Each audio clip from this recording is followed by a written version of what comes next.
leen ak jàmm ci seen biir Gambia TV.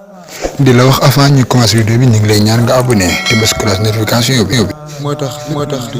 gis ko ci sens kon mbokk abonné ngir dolli ñu sens ñu gën a jëm ci kanam nga bés cloche bi ngir dara duñ la raw waaye tim commentaire ngir mbir mi gën a am fayda ñu gën a jëm ci kanam kon jërë ngeen jëf.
لا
إله إلا الله